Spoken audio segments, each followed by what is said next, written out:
বেছিকৈ কৰি দিছোঁ আমাৰ সম্মানীয় প্ৰদেশ কংগ্ৰেছৰ সভাপতি মাধৱ ৰাজবংশী ছাৰ আমাৰ বঙাইগাঁও জিলাৰ প্ৰাক্তন সাংসদ তেখেতে আপোনালোকক এই মুহূৰ্তত মানে এড্ৰেছ কৰিব।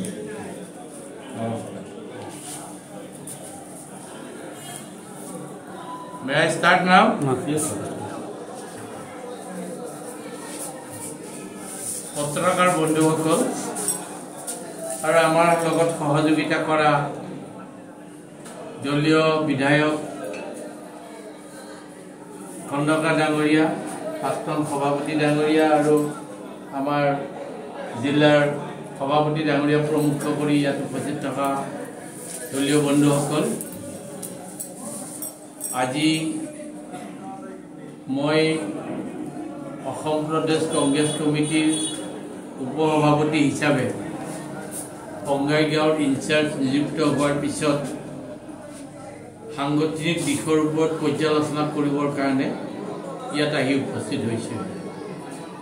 ইতিমধ্যে যোৱাকালি ৰাতিৰ পৰা বিভিন্ন দল সংগঠনৰ লগত কথা পাতিছোঁ আৰু আজি বঙাইগাঁও জিলা কংগ্ৰেছ কমিটিয়ে এখন কৰ্মী সভা অনুষ্ঠিত কৰিছিল। কৰ্মী সভাত সংগঠন সম্পৰ্কে ছিনিয়ৰ মাননীয় সদস্যসকলে যি পৰামৰ্শ আগবঢ়াইছে তাৰে ওপৰত বিতংভাৱে আলোচনা কৰা হৈছে।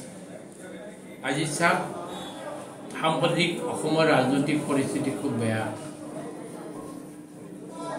হিমন্ত বিশ্ব শৰ্মাৰ নেতৃত্বাধীন অসম চৰকাৰখনে মানুহবিলাকক বিভিন্ন ধৰণৰ চল চক্ৰান্ত কৰি বিভাজিত কৰি পেলাইছে আৰু তাৰ মুনাফা তেওঁলোকে লুটি আছে। মূল সমস্যাবিলাক তল পেলাবৰ কাৰণে বিভিন্ন ধৰণৰ বিভিন্ন ইছ্যু চৰকাৰে উলিয়াইছে, উলিয়াই অসমৰ মূল সমস্যাবিলাক তল পেলাই দিছে। এতিয়া তেওঁ নিৰ্বাচন কেন্দ্ৰিক কাৰ্যসূচী চলাই আছে। নিৰ্বাচন কেন্দ্ৰিক কাৰ্যসূচীৰ হ'ল অসমত যদি নিৰ্বাচনৰ আগত হিন্দু মুছলমান ভাগ কৰিব পাৰোঁ, সাম্প্ৰদায়িক কাজিয়া এটা লগাই দিব পাৰোঁ, তেতিয়াহ'লে বিজেপি লাভৱান হ'ব। এই উদ্দেশ্যেৰে তেওঁ সুপ্ৰিম কোৰ্টৰ নিয়ম ভংগ কৰি বিভিন্ন ঠাইত বিভিন্ন ধৰণে উচ্ছেদ কাৰ্য চলাই মানুহবিলাকক অত্যাচাৰ কৰিছে। আৰু তেওঁ ঘোষণা কৰিছে, আচৰিত কথা, অসমৰ এগৰাকী মুখ্যমন্ত্ৰী হৈ ঘোষণা কৰিছে যে মই বাংলাদেশীক উচ্ছেদ কৰিছোঁ, বাংলাদেশীক বিতৰণ কৰিছোঁ। Very good. 1971 চনৰ মাৰ্চ মাহৰ 25 তাৰিখৰ পিছত যিসকল বিদেশৰ পৰা আহিছে, সি বেংগলীয়ে হওক, নেপালীয়ে হওক, মুছলমানে হওক, তেওঁলোকক বিদেশী বুলি কয়। এই বিদেশী বুলি যদি তেওঁলোকে বাংলাদেশী বুলি বিতৰণ কৰিছে, উচ্ছেদ কৰিছে, কেইজন বাংলাদেশীক তেওঁ বিতৰণ কৰা জাগাৰ পৰা নি বাংলাদেশক গতাই দিলে? আপোনালোকে প্ৰশ্ন সুধিবচোন। আপোনালোকে সোধা নাই এইটো একো? যিবিলাক মানুহ উচ্ছেদ কৰিছে বাংলাদেশী বুলি কৰিছে, বাংলাদেশৰ মানুহবিলাকক পঠিয়াই দিব লাগে দেশলৈ। কিয় পঠিয়াই দিয়া নাই? নোৱাৰে পঠিয়াব, কাৰণ এইটো ৰাজনৈতিক ইছ্যু এটা, ৰাজনৈতিক ইছ্যু, ৰাজনৈতিক অত্যাচাৰ। সুপ্ৰিম কোৰ্টৰ ৰুলিং হৈছে, কোনোবা এগৰাকী মানুহক যদি উচ্ছেদ কৰিবলগীয়া হয় চৰকাৰী কামত, তেতিয়াহ'লে তেওঁ ক'ত ৰিহেবিলেট কৰিব, কোন জেগাত সংস্থাপন দিব, আগতে সেইটো ঠিক কৰিব লাগে। ঠিক কৰাৰ পিছতহে তেওঁ উচ্ছেদ কৰিব লাগে। তেওঁ সুপ্ৰিম কোৰ্টৰ ৰুলিং ভাইলেট কৰিছে, সংবিধানৰ বিৰোধিতা কৰিছে, ধৰ্মৰ নামত, জাতিৰ নামত মানুহক অত্যাচাৰ কৰিছে। আমি তাৰ বিৰোধিতা কৰিছোঁ। আমি যোৱা ৰবিবাৰে হোৱা সভাত প্ৰস্তাৱযোগে এইটোৰ বিৰোধিতা কৰিছোঁ। অসম প্ৰদেশ কংগ্ৰেছ কমিটিয়ে ৰাজনৈতিক প্ৰস্তাৱত এইটো কথা ইছ্যু হৈছে আৰু বিভিন্ন ধৰণৰ প্ৰস্তাৱ আমি লৈছোঁ।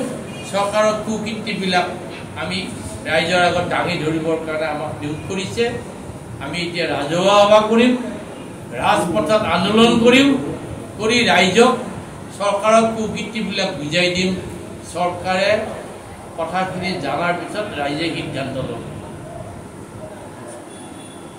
আৰু মূল কথা হৈছে নৰেন্দ্ৰ মোদী চৰকাৰে 14 চনত যেতিয়া প্ৰথম প্ৰধানমন্ত্ৰী হয় তেওঁ কথা দিছিল 6টা জনগোষ্ঠীক শিডিউল টাইপ কৰিম 16 তাৰিখৰ পিছত প্ৰত্যেকজন বাংলাদেশীক বিতৰণ কৰিম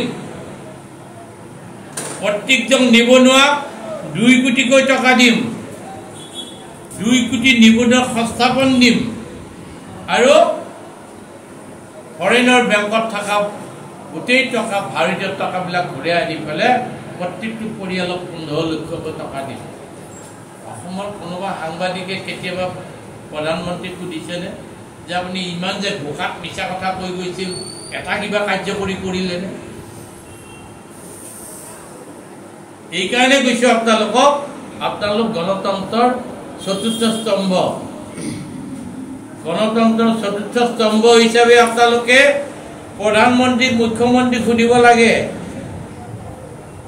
যে এইটো আপোনাৰ প্ৰধানমন্ত্ৰী যে প্ৰতিশ্ৰুতি দি গৈছিল এটাও প্ৰতিশ্ৰুতি পালন নকৰাবিলাকক কি বুলি কয় লাইবিলাকক চুমেকাৰ বুলি কয় তেওঁ 1 নম্বৰ মিছলীয়া প্ৰধানমন্ত্ৰী 1 নম্বৰ মূৰ্খ প্ৰধানমন্ত্ৰী 1 নম্বৰ পেছৰ সন্মুখত কথা ক'ব নোৱাৰা প্ৰধানমন্ত্ৰী মুখাত মিছা কথা কৈ দেশ চলাই আছে আৰু তেওঁ যি কৰিব দিছে হিমন্ত বিশ্ব শৰ্মাই পালন কৰি ইয়াতে মানুহৰ ওপৰত অত্যাচাৰ চলাইছে প্ৰদেশ কংগ্ৰেছ দলে ইয়াৰ ঘোৰ বিৰোধিতা কৰে 6 জনগোষ্ঠীক শিডিউল টাইপ নকৰিলে কোচ ৰাজবংশীক এবাৰ শিডিউল টাইপ কৰি আকৌ কাটি দিলে 60 লক্ষ জনসংখ্যা থকা এটা জাতিক জোৰ জুলুম ভৰিৰে হেঁচি পেলাই বিজেপিয়ে দমাই থৈছে তাৰ উদাহৰণ চেন্ট্ৰেল গভৰ্ণমেণ্টে কেবিনেট মিনিষ্টাৰ 2খন কমিটি কৰি দিছিল আজিলৈকে ৰিপৰ্ট ছাবমিট নকৰিলে আমি এতিয়া সিদ্ধান্ত লৈছোঁ প্ৰদেশ কংগ্ৰেছ কমিটিয়ে কংগ্ৰেছ দলে 6 জনগোষ্ঠীক সমৰ্থন কৰিছে আৰু 6 জনগোষ্ঠীৰ লোকসকলে